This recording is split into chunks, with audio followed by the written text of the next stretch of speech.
Fala galera, sejam todos bem-vindos ao Vida 360 e hoje vamos falar de mountain bike cross country, apresentando as principais modalidades.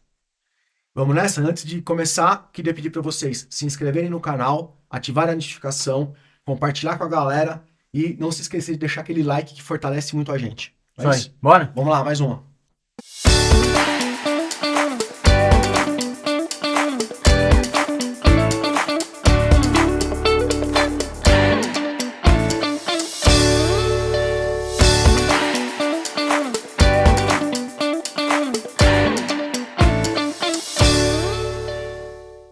Então, people, mountain bike cross country.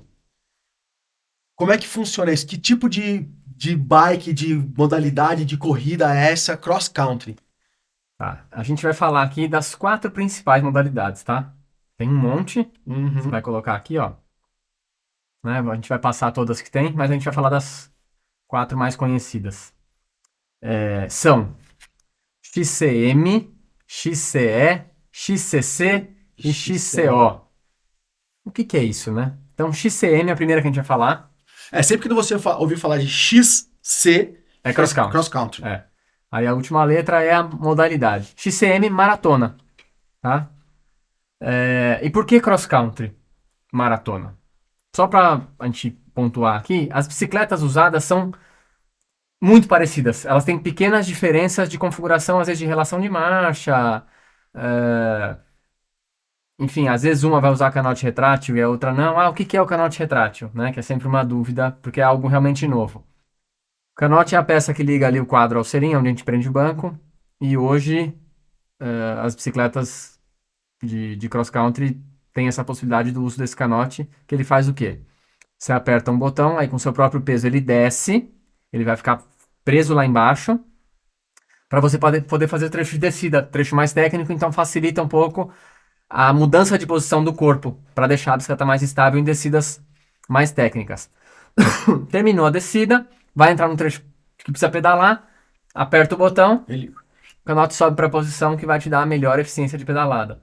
ou seja, você vai deixar o seu banco pré-setado onde você quer que ele fique para você pedalar, certo? Isso, Então a quando altura você, dele. então você vai fazer uma descida que você não vai ficar sentado nele, você senta, aperta o botãozinho senta e empurra ele para baixo. Aí você se levanta, faz todo o seu trajeto que você tem que se movimentar na bike. A hora que chegou a hora que você tem que pedalar de novo, você aperta o botão, ele vai subir para aquele ponto onde você deixou pré-setado, sentou ali e já soca a bota. É isso? É isso. Então, assim, isso é uma coisa que a gente não vai ver em todas as bikes, né? Algumas bikes usam, alguns atletas usam, outros não. Mas eu acho que a tendência é que isso acabe ficando padrão nas bicicletas de cross-country também. Então, visualmente, dessas modalidades que a gente vai falar, não tem diferença. As bikes são as mesmas, o que vai mudar, às vezes, é o que eu falei, relação de marcha, configuração de pneu, essas coisas todas que Uhum. não mudam a construção. E a gente vai começar falando de maratona, que é a prova mais longa dentro do cross country, né? Então são provas. O que que é uma prova de maratona? Então, para UCI, provas de maratona são provas que têm a distância entre 60 e 160 quilômetros, tá? E sim, são provas longas. Se a gente imaginar até o tempo de prova, são provas que normalmente vão passar de 2 horas e meia, tá? E elas também têm vários tipos de. Tipo, você pode fazer ela numa paulada só, tipo um circuito Isso, só. pode ser uma volta só, né? Uma volta de 60, 80 que seja, ou até 3 voltas, tá? O importante é, quando for uma volta só, em momento algum você pode repetir trajeto do percurso, Você tá? saiu e chegou, Isso, pronto. sem repetir.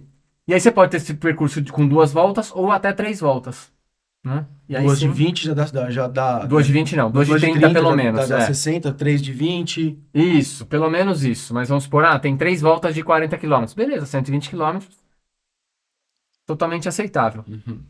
Aquelas regras, né? Tem ponto de apoio, Ponto de ah, hidratação. ponto de hidratação, as trocas que podem ser feitas nos equipamentos, a mesma coisa, né? Você não pode trocar a bike, mas você pode trocar roda, só não vai poder trocar quadro, garfo de suspensão, essas coisas que realmente nem compensam, demandariam muito tempo, né? E uma coisa interessante também dessas provas é que a cada 10 quilômetros vai ter sempre a marcação de quanto falta para você chegar. Não quanto você fez. Isso é importante, porque a gente sabe que tem sempre uma correção de GPS, sempre tem um errinho, alguns trechos da área de sombra que a gente chama. Então é sempre interessante saber o quanto falta, não o quanto você fez. Né? Para você ter essa. Até estratégia, questão de estratégia de prova, essas coisas. Até o Então, psicológico também, você vê a coisa diminuindo e não aumentando. Né? então essas são as regras básicas de percurso. Né? Então uma prova, cara, normal, largada em massa, né? Largam em blocos. Às vezes eles fazem diferença de tempo por categoria, sabe? Só para não ficar realmente muita gente no mesmo ponto. Essas provas, mas ela é estradão, tem single track? Sim, tem single track, tá? O que é single track? São trechos aonde, como o próprio nome já diz, vai andar um atleta por vez nesse trecho, né? Então é trecho que não tem largura suficiente para que dois atletas dividam o mesmo espaço. Diferença do single track que a gente vê numa prova de cross country olímpico para uma maratona.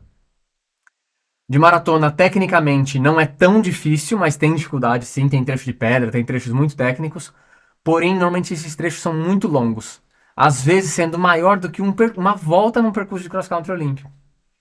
Então é muito comum ver dentro de uma prova de maratona trechos de 3, 4 quilômetros de single track. Claro que não é o tempo todo com pedra, com essas coisas, mas é o trecho bem pilotado, bem técnico e é um trecho que vai exigir concentração. E a gente sabe que quando cansa, a concentração vai embora, né? Então são trechos decisivos. E aí o risco de capote aumenta. E nem sempre o single track ele é descida, tá? Pode ter single track em subida também. E aí torna mais difícil ainda, né? Então é interessante isso. Então essas provas de maratona, elas transitam assim dentro das possibilidades de percursos.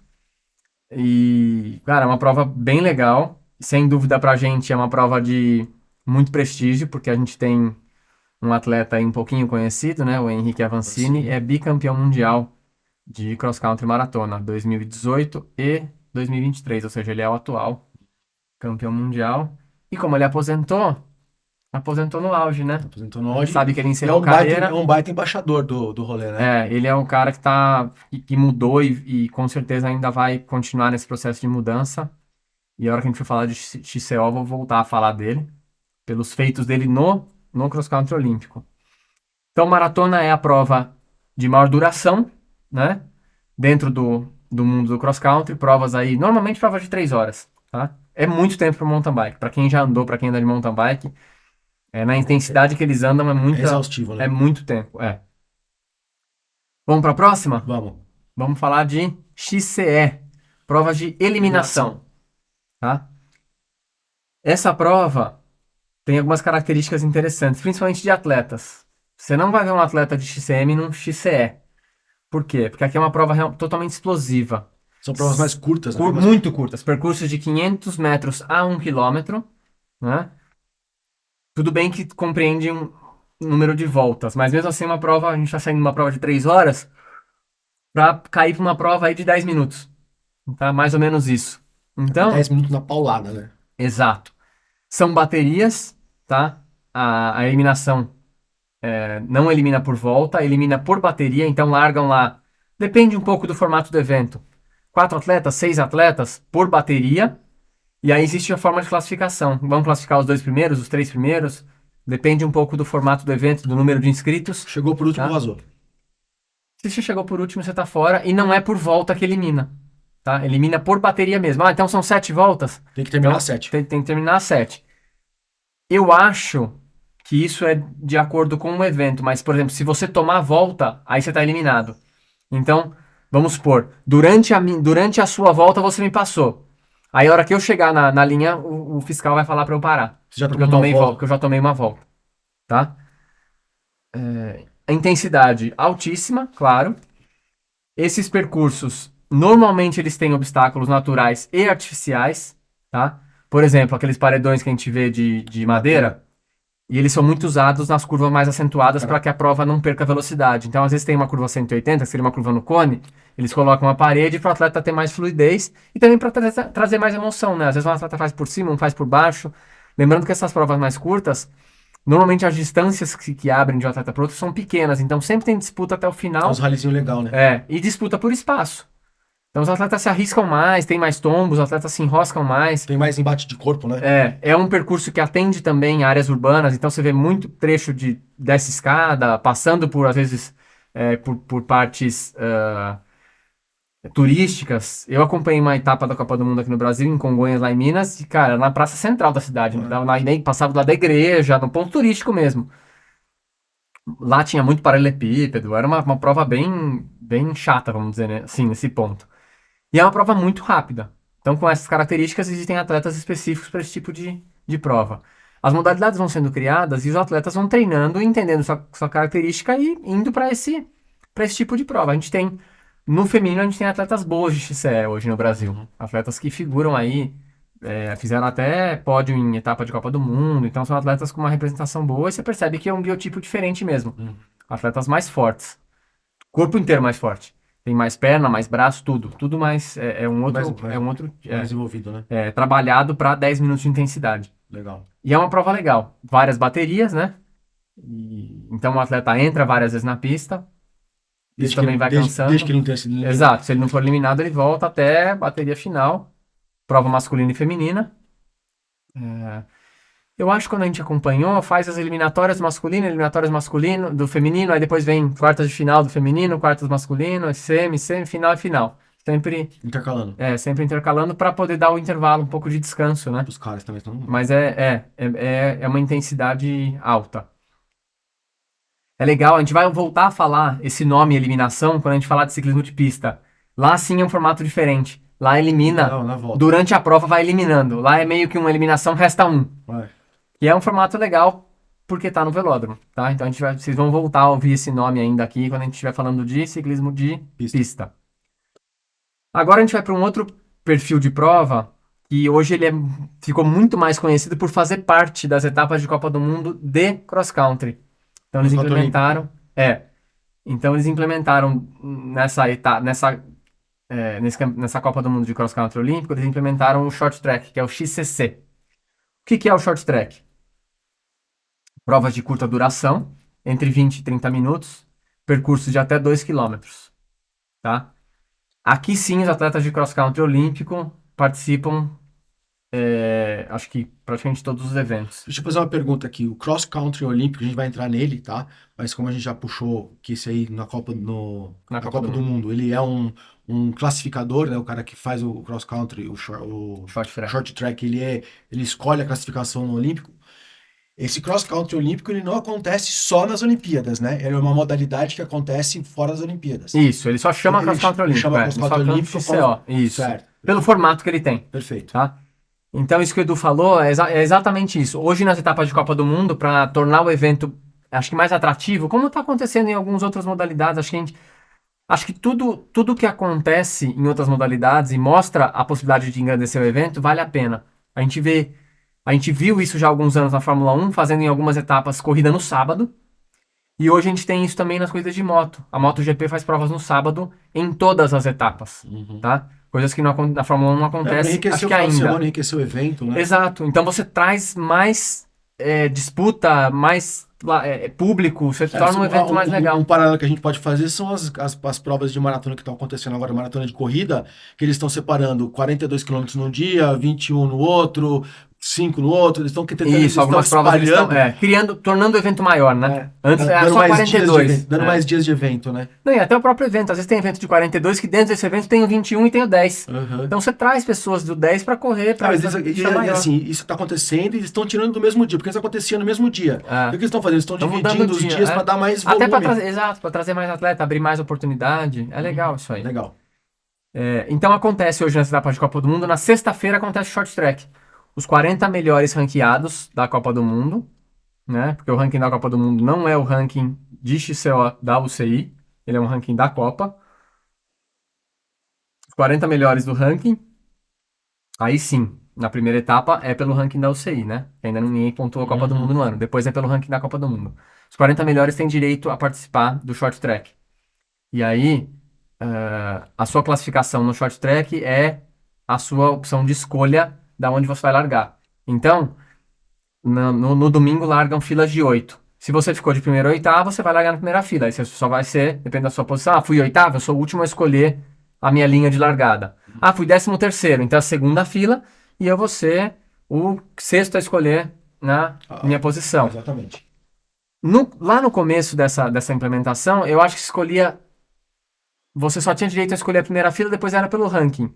Se eu não me engano, hoje, a sua posição é a sua posição de escolha, tá? Eles foram mudando isso. Porque o que estava acontecendo? Chegava ali no meio do cross country, estava meio definido, o short track estava meio definido, os atletas que estavam ali em 15º já paravam. Porque não tinha mais sentido se cansar pro domingo, então era melhor se preservar. Então hoje não, hoje eles tornaram um evento classificatório para formação de grid pro domingo. Lembrando que ele também tem pontuação, tá? Então ele pontua pro ranking da Copa do Mundo DXCO. E é bastante ponto. Uma etapa dá, acho que 250 pontos. Quem ganha sexta-feira dá 125. É muito ponto. Então vale a pena sim você dar o sangue. Vale a pena dar o sangue ali. Lembrando que o short track também tem um campeonato mundial separado, tá? Ele é uma modalidade independente da Copa do Mundo de cross country olímpico. Então existem eventos só de short track? Sim, existem eventos de short track. Eles só puxaram isso para encorpar o... Isso, eles agregaram porque viu que fazia sentido, o perfil de atleta é o mesmo, tanto que a atual campeã mundial de short track é uma atleta que ela já foi campeã mundial de cyclocross, de ciclismo de estrada e de mountain bike, é a atual campeã olímpica, enfim. Legal, domina a porra toda. Já levou tudo. Ela é muito forte, cara, é muito completa. Então isso é o short track, tá? Provas de altíssima intensidade. Foi onde o Brasil conquistou a primeira vitória dentro de uma etapa de Copa do Mundo com a Avancini. Ele tinha essa característica de ser muito bom em short track. E é engraçado, né? Ele ganha a maratona, o Mundial de Maratona, que é a prova mais extenuante, e depois ele ganha a prova mais curta. Porque ele é um atleta rápido, ele é muito potente, então quando vem pro sprint ele mandava muito bem mesmo. E ele sempre teve essa característica de ter o começo de prova muito forte. Então, para uma prova que acaba rápido, ele enquadra muito bem.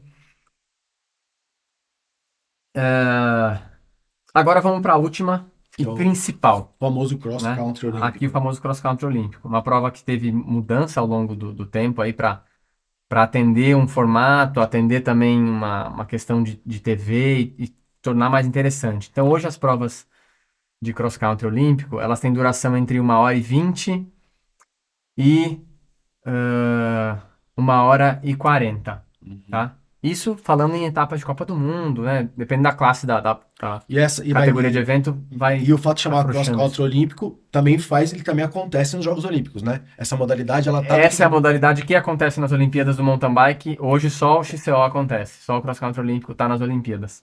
E ela também tem esse mesmo tempo de duração? Mesma coisa, entre 1h20... Ela segue o formato da Mundial. Da Copa do Mundo e do Mundial, que é entre 1h20 e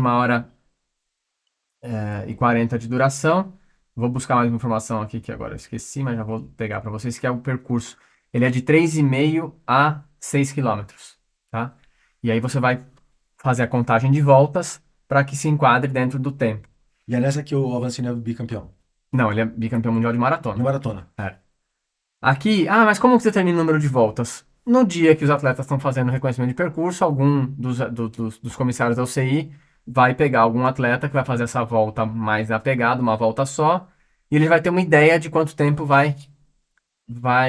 quantas voltas serão dadas. Só para voltar um pouquinho, no short track, a determinação de voltas ela acontece depois que a primeira volta é completada. Então o atleta larga sem saber quantas voltas ele vai dar. Por quê? Porque tem que durar entre 20 e 30 minutos. Então eles esperam terminar a primeira volta para fazer essa conta e ajustar. São 8 voltas, são 10 voltas, são 11 voltas. Então eles esperam acontecer a primeira volta, aí quando eles passam, aí já aparece no painel quantas voltas faltam. Inclusive se tiver uma condição de tempo diferente, se tiver chovido, alguma coisa, vai mudar o tempo. Muda bastante, E numa prova curta, pode ser que mude 2 ou 3 voltas, dependendo da situação. No cross country olímpico, normalmente quando muda essa condição do seco para o molhado, tira uma volta só. E também normalmente já é meio que padrão, a feminina uma volta a menos do que o masculino. Então isso e aí fica dentro do tempo de prova. Lembrando que as provas acontecem no mesmo dia, mas em horários diferentes, tá? Primeiro o feminino, depois o masculino. Eles não ficam simultaneamente na pista. Certo. Tá? Então, percurso de 3,5 a 6 km. Calcula-se o tempo para que fique entre 1h20 e 1h40. Né? Essas são as informações principais. Formação das linhas de largada. Primeiros 40 vindo do short track, depois por ranking, né? Por pontuação na Copa do Mundo. Quem domina aqui o cross country olímpico é um suíço, tá? A gente teve uma geração de um francês lá atrás, do Julien Absalon, e hoje o Nino Schurter ainda compete. Ele é o recordista de campeonatos mundiais, de vitórias em etapas da Copa do Mundo, é o cara que vem dominando. Lembrando que, sim, o Avancini já ganhou a etapa da Copa do Mundo, tá? Tô tentando lembrar qual que foi. Já vou olhar aqui para falar. E ele também já foi líder do ranking mundial da UCI de XCO, tá? Então aí pela combinação de bons resultados, ele teve um momento que ele foi líder do ranking. Tudo que ele fez pra gente foi pioneiro. A gente nunca tinha atingido números e a expressão tão grande dentro do mountain bike mundial, tá? Cara, é fera, né? Muito. E a gente vem com uma geração aí, tem mais dois meninos que hoje estão no sub-23, que eles têm um potencial muito grande. Vou até falar o nome aqui dos dois, que é o Gustavo Xavier e o Alex Malacarne. Se eu não me engano, o Gustavo Xavier ano que vem já vai pra Elite e o Alex tem mais, acho que 2 anos sub-23 ainda, tá? Mas é uma geração muito boa. A gente perdeu um pouco o timing, já era pra ter gente andando bem, o Avancini é bem mais velho que esses meninos, o Avancini acho que é próximo da minha idade ali, 38, 37, alguma coisa assim, acho que 38. E eles têm 24, 23, então assim, a gente deixou abrir um buraco muito grande que não poderia. Espero que a gente não deixe isso acontecer. A gente já tem um menino da Júnior muito bom, espero que ele continue, que a gente realmente comece a criar uma cultura e uma formação de atletas de alto nível competindo fora, para que a gente não perca gerações, a gente não pule gerações, que a gente tenha sempre atletas competindo. Levando em consideração que mountain bike no Brasil é a modalidade de ciclismo mais difundida, né? Que a galera mais curte. Diferente do mundo, o mountain bike no Brasil é mais famoso que o ciclismo de estrada. E que a gente não fecha as portas que o Avancini abriu, porque ele realmente abriu portas. A gente teve atletas competindo com bons resultados lá fora, mas nunca como os que ele conseguiu. E ele abriu portas, realmente. Pô, o cara foi bicampeão mundial de maratona, né? Não é para qualquer um. Ele abriu portas e espero que a gente, junto com a Confederação Brasileira de Ciclismo e com as empresas também que possam apoiar com os projetos, a gente consiga continuar mandando. O importante é competir lá fora. Tem que competir na Europa.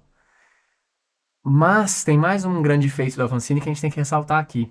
Ano que vem, o Brasil vai ter 2 etapas da Copa do Mundo acontecendo aqui. As 2 em abril, uma em Mairiporã, São Paulo, e a outra em Araxá, em Minas. Então, cara, olha o feito, né? A gente imaginar que tem etapas na França, na Alemanha, na Espanha, na Itália, nos Estados Unidos, no Canadá, e a gente tá com 2 etapas no Brasil. Então, assim, a gente teve uma etapa no passado em Petrópolis, na casa do Avancini, e agora a gente tá com 2 etapas. Então, assim, a gente tá construindo. A gente não pode andar para trás, a gente não pode perder. Acho difícil manter 2 etapas por muito tempo, mas a gente não pode deixar de ter etapa no Brasil.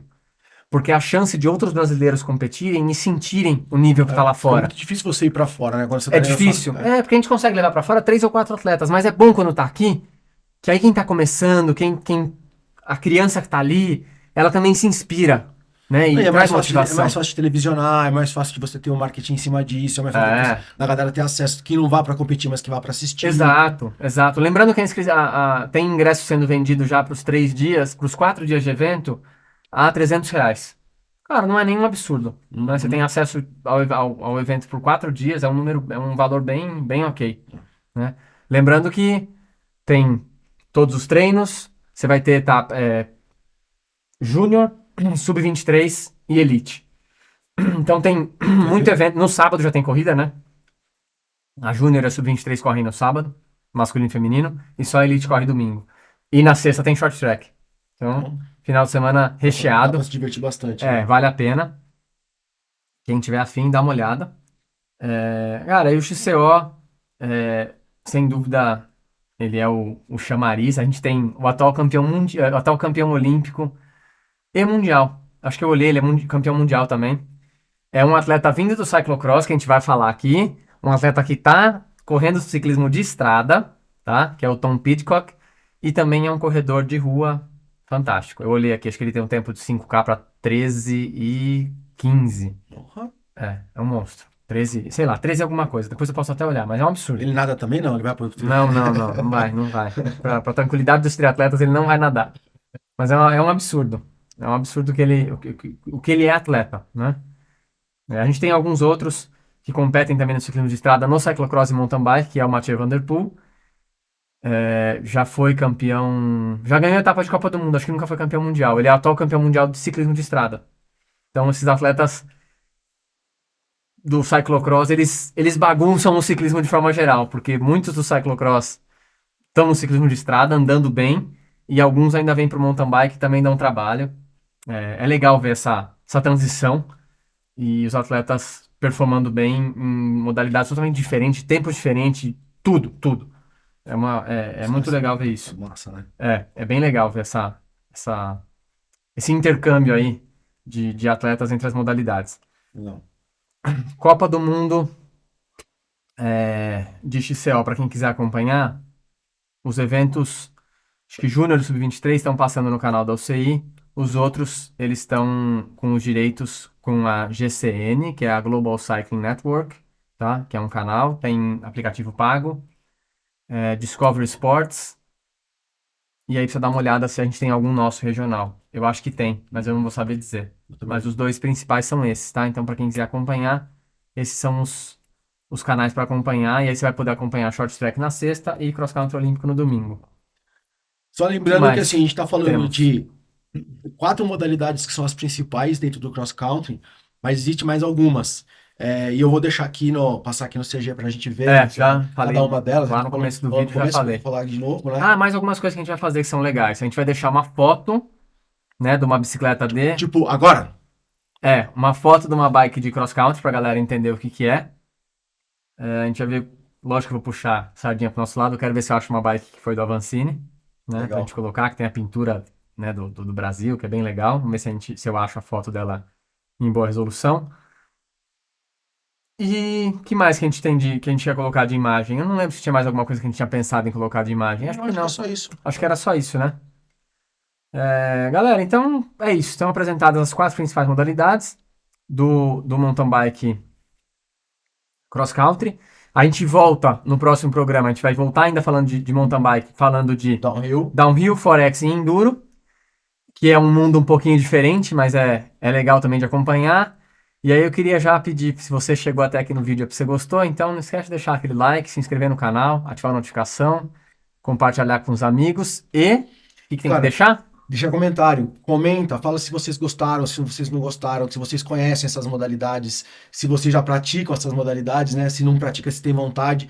E se ficou alguma coisa que vocês não entenderam, né, Pipo? Se a Pra gente gente poder. puder responder para vocês, vai ser um prazer, não é isso? É isso. E aí a gente tá com esse episódio de mountain bike, vai ter mais um, e a gente encerra o mountain bike para continuar no ciclismo, só que em outras modalidades, né? Lembrando que o ciclismo vai ficar por muito tempo aqui, eu e o Edu falando de ciclismo. Não é? É isso? É isso. Galera, obrigado mais uma vez por estarem com a gente aqui. Mas, bora nessa, Pipo? Mais Bora. uma finalizada? Já era. Valeu! Valeu, um abraço.